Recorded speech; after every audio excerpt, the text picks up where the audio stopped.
Halo semuanya, perkenalkan nama saya Ranisa Ruth dari Ilmu Komunikasi.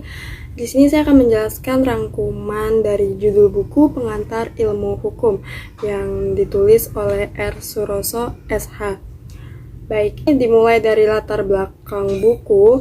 Dalam resensi kali ini saya akan meresensi buku yang berjudul Pengantar Ilmu Hukum. Bahasan dari buku ini adalah pada hakikatnya, buku pengantar ilmu hukum merupakan fundamen atau dasar dari pengetahuan hukum yang di dalamnya tertanam pengertian-pengertian dasar yang menjadi akar daripada ilmu atau pengetahuan hukum.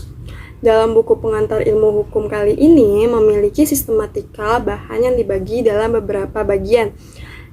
Pengertian pengantar ilmu hukum yaitu berasal dari kata pengantar yang berarti membawa ke tempat yang dituju.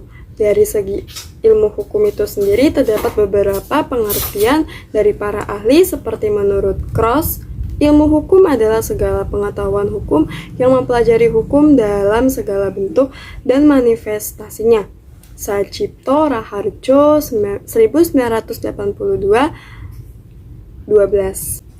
Istilah ilmu hukum tidak tercipta begitu saja, tetapi mempunyai sejarahnya sendiri. Pengantar ilmu hukum berasal dari terjemahan bahasa Belanda.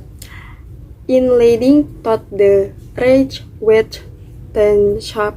Istilah ini dipakai pada tahun 1920, yaitu dimasukkan dalam Hoger Onderwijs Wet atau Undang-Undang Perguruan Tinggi di Belanda. Kemudian istilah pengantar ilmu hukum digunakan pertama kali di Perguruan Tinggi Universitas Gadjah Mada pada tanggal 3 Maret 1946. Buku pengantar ilmu hukum ini juga menjelaskan tentang peran dan fungsi dari pengantar ilmu hukum, diantaranya memberikan introduksi atau memperkenalkan segala masalah yang berhubungan dengan hukum. Hukum sebagai objek ilmu hukum. Pada bagian ini meliputi beberapa hal seperti macam-macam sumber hukum, golongan-golongan hukum, dan seterusnya. Sebelum terlalu jauh mengenal macam-macam sumber hukum, sebaiknya kita ketahui terlebih dahulu arti dari kata hukum.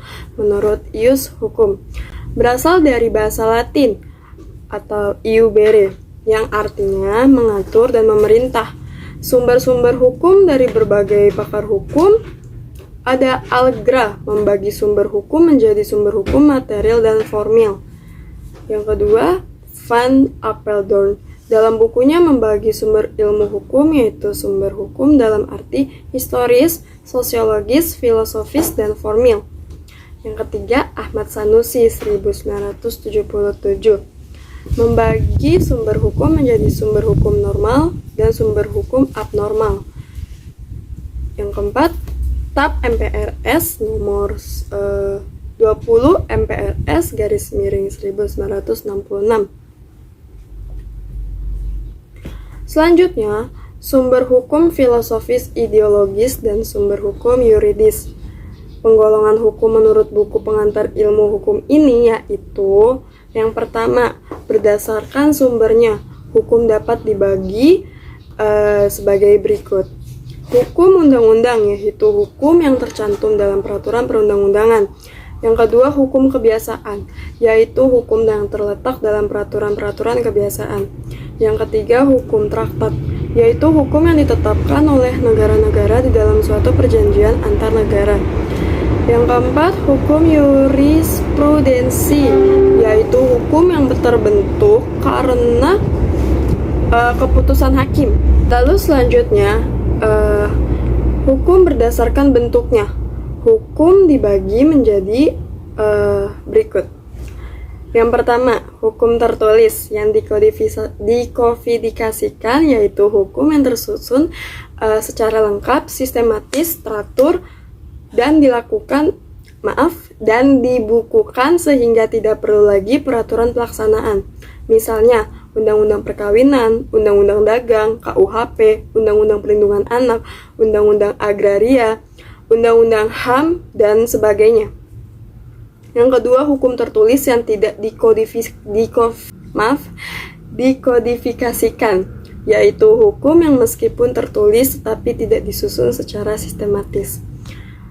tidak lengkap dan masih terpisah-pisah sehingga masih sering memerlukan peraturan pelaksanaan dalam penerapannya. Misalnya, traktat, konvenan, perjanjian bilateral, dan sebagainya. Selanjutnya, hukum tidak tertulis yaitu hukum yang hidup dan diyakini oleh warga masyarakat serta dipatuhi dan tidak dibentuk menurut prosedur formal, tetapi lahir dan tumbuh di kalangan masyarakat itu sendiri. Misalnya hukum adat. Yang ketiga, berdasarkan tempat berlakunya, hukum dapat dibagi menjadi sebagai berikut. Yang pertama, hukum nasional, yaitu hukum yang berlaku dalam wilayah suatu negara tertentu. Yang kedua, hukum internasional, yaitu hukum yang mengatur hubungan hukum antar negara dalam dunia internasional. Hukum internasional berlaku secara universal. Yang ketiga, hukum asing, yaitu hukum yang berlaku dalam wilayah negara lain. Yang keempat, hukum gereja, yaitu kumpulan-kumpulan norma yang ditetapkan oleh gereja untuk para anggotanya. Lalu selanjutnya, keempat, berdasarkan waktu berlakunya hukum dapat dibagi sebagai berikut. Pertama, ius constitutum atau hukum positif, yaitu hukum yang berlaku sekarang bagi suatu masyarakat tertentu dalam satu daerah tertentu. Contohnya Undang-Undang Republik Indonesia tahun 1945. Yang kedua, ius constituendum atau hukum negatif atau prospektif, yaitu hukum yang diharapkan berlaku pada waktu yang akan datang. Contohnya rancangan undang-undang atau yang kita singkat RUU. Yang ketiga, hukum asasi, hukum alam, yaitu hukum yang berlaku di mana-mana dalam segala waktu dan untuk segala bangsa di dunia. Hukum ini tidak mengenal batas waktu, melainkan berlaku untuk selama-lamanya terhadap siapapun dan di seluruh tempat. Yang kelima, berdasarkan cara mempertahankannya, hukum dapat dibagi sebagai berikut. Yang pertama, hukum material, yaitu hukum yang mengatur hubungan antara anggota masyarakat yang berlaku umum tentang hal-hal yang dilarang dan dibolehkan untuk dilakukan. Misalnya, hukum pidana, hukum perdata, hukum dagang, dan sebagainya. Yang kedua, hukum formal, yaitu hukum yang mengatur bagaimana cara mempertahankan dan melaksanakan hukum material. Misalnya, hukum acara pidana atau yang kita sebut KUHP, hukum acara perdata, hukum acara peradilan, tata usaha negara, hukum acara, dan sebagainya. Yang keenam, hukum berdasarkan sifatnya dapat dibagi sebagai berikut. Yang pertama, hukum yang memaksa, yaitu hukum yang dalam keadaan bagaimanapun juga harus dan mempunyai paksaan mutlak. Misalnya, jika melakukan pembunuhan, maka sanksinya secara paksa wajib dilaksanakan hukuman. Yang kedua, hukum yang mengatur, yaitu hukum yang dapat dikesampingkan apabila pihak-pihak yang bersangkutan telah membuat peraturan sendiri dalam suatu perjanjian. Dengan kata lain, hukum yang mengatur hukuman antar individu yang baru berlaku apabila yang bersangkutan tidak menggunakan alternatif lain yang dimungkinkan oleh hukum atau undang-undang. Contohnya, ketentuan dalam pewarisan ab intesto, pewarisan berdasarkan undang-undang, baru memungkinkan untuk dilaksanakan jika tidak ada surat wasiat atau testamen. Selanjutnya, hukum berdasarkan wujudnya. Yang ketujuh, hukum dapat dibagikan sebagai berikut. Hukum objektif dan hukum subjektif. Hukum objektif yaitu hukum yang mengatur hubungan antara dua orang atau lebih yang berlaku umum, dengan pengertian hukum dalam satu negara yang berlaku umum dan tidak mengenal orang atau golongan tertentu. Kedua, hukum subjektif yaitu hukum yang timbul dari hukum objektif dan berlaku terhadap seorang atau lebih. Hukum subjektif sering juga disebut hak. Yang kedelapan, hukum berdasarkan isinya. Sebagai berikut, ada dua. Hukum privat, yaitu hukum yang mengatur hubungan-hubungan antara orang yang satu dengan orang yang lain dengan menitik beratkan pada kepentingan perseorangan. Yang kedua, hukum publik, yaitu hukum yang mengatur hubungan antara negara dengan alat-alat perlengkapannya atau hubungan negara dengan perseorangan warga negara. Ilmu hukum sebagai ilmu kaidah yang memuat apakah kaidah hukum itu macam-macam kaidah, perbedaan antara kaidah hukum dan kaidah sosial, dan lain sebagainya. Kaidah hukum sangat erat kaitannya dengan kaidah sosial, kesopanan, kesusilaan, dan agama, karena ketika kaidah ini belum cukup untuk menjamin tata tertib di dalam masyarakat, pergaulan hidup bermasyarakat karena tidak adanya ancaman yang cukup dirasakan sebagai paksaan dari luar. Oleh karena itu, dibutuhkan norma hukum yang bersifat mengatur dan memaksa untuk melindungi kehidupan manusia dalam pergaulan hidupnya di masyarakat.